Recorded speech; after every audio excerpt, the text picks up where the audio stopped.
Hi, everybody. Welcome back. Hi. Welcome back to Nurse Table Talk.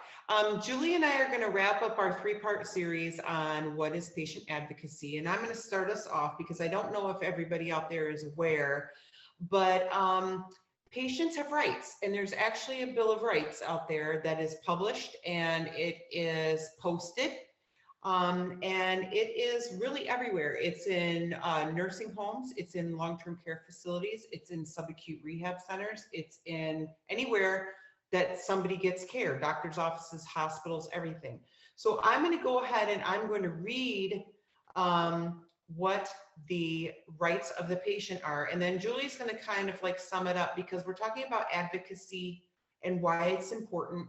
And so starting from the bed up, so to speak, let's talk about what the rights of that patient are. So the patient always has the right to respectful care given by their competent workers.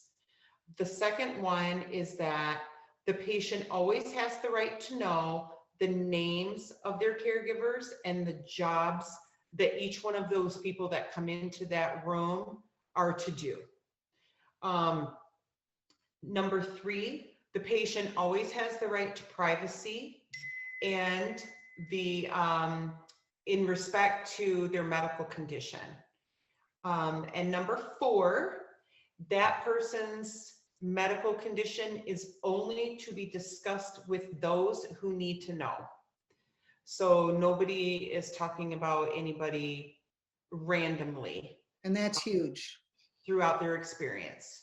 So when the reason that this is relevant to advocacy is that it's the advocate's job to follow up and make sure that that patient's rights are being administered while they are in a healthcare or hospital setting. Right. Okay. So Julie, let's say that I'm not being respected. I'm not feeling respected by my care staff.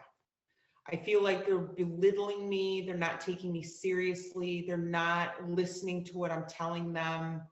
Okay. Or let's say that I feel like I saw somebody roll their eyes at me or talked to their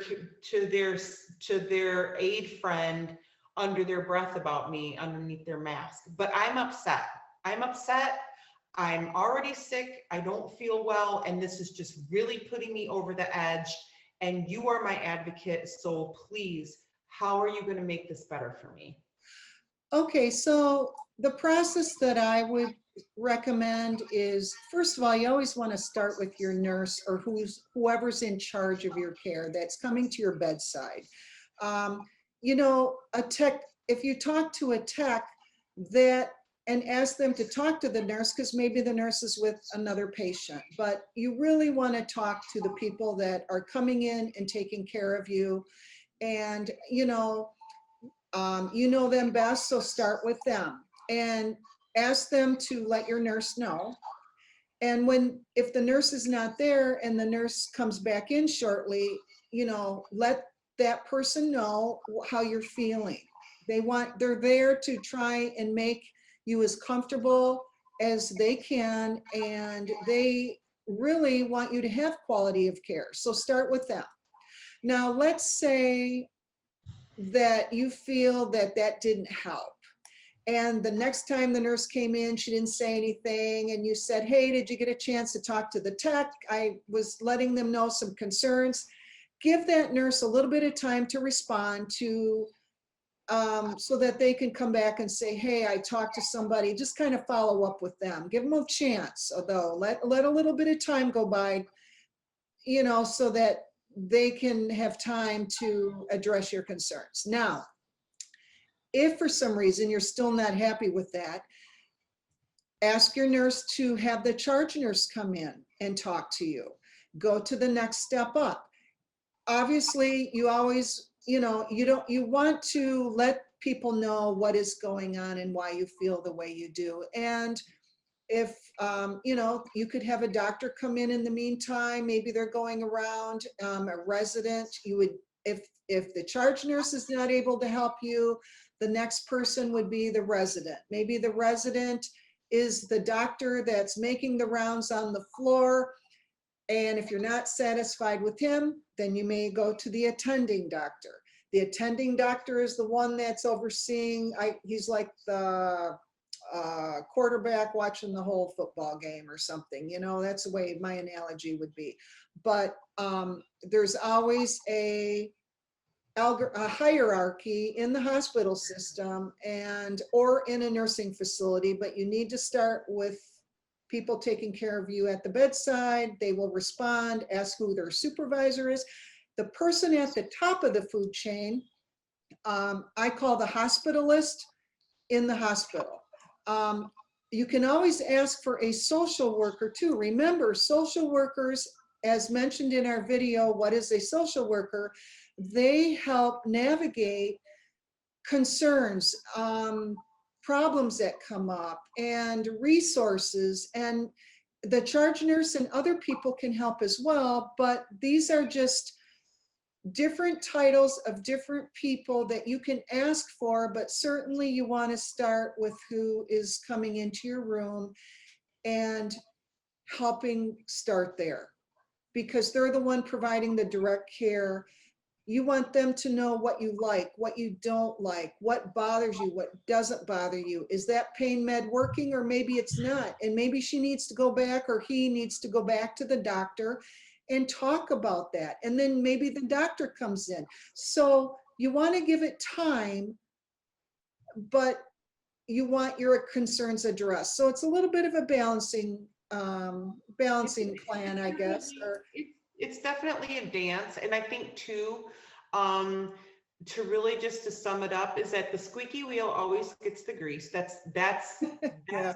that's for everything, right? Yeah. So if you're my patient advocate and the nurse didn't answer your questions, the nurse manager didn't answer your question, that you've gone to the hospitalist, you're just talking until somebody fixes it, until somebody listens. And sometimes it's not that people don't care, but this is why advocacy is so important, is that when there's 8 people involved in one person's care, it's really hard to know sometimes who followed up with what, who took care of which.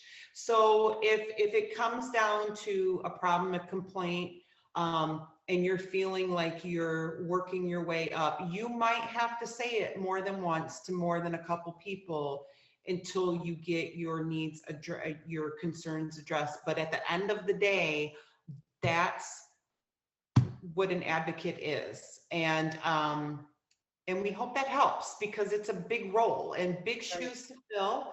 And it's okay if you tick off a couple people, because that's kind of, how things happen to go sometimes.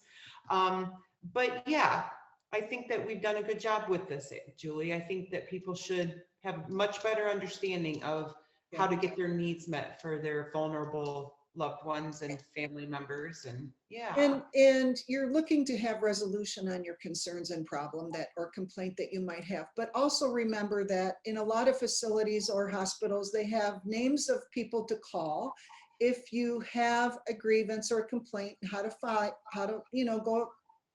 complete the process on doing that if you might need it. Hopefully it doesn't get to that point. But yeah, so that is just a few places to start. And remember, everybody is there to help take care of you, give you the best care, give you quality of care, and to make it a win-win situation for all involved. So again, thanks for watching our video. Hope this helps. And we look forward to seeing you on further episodes of Nurse Table Talk. Bye now. Like the content you just watched? Hit the like button or hit subscribe here. If you want to be notified of any future videos, please ring that bell. If there's any topic you'd like to see discussed, leave us a comment in the comment section. Nurse Table Talk. Save time, save money, be informed. Thanks for watching.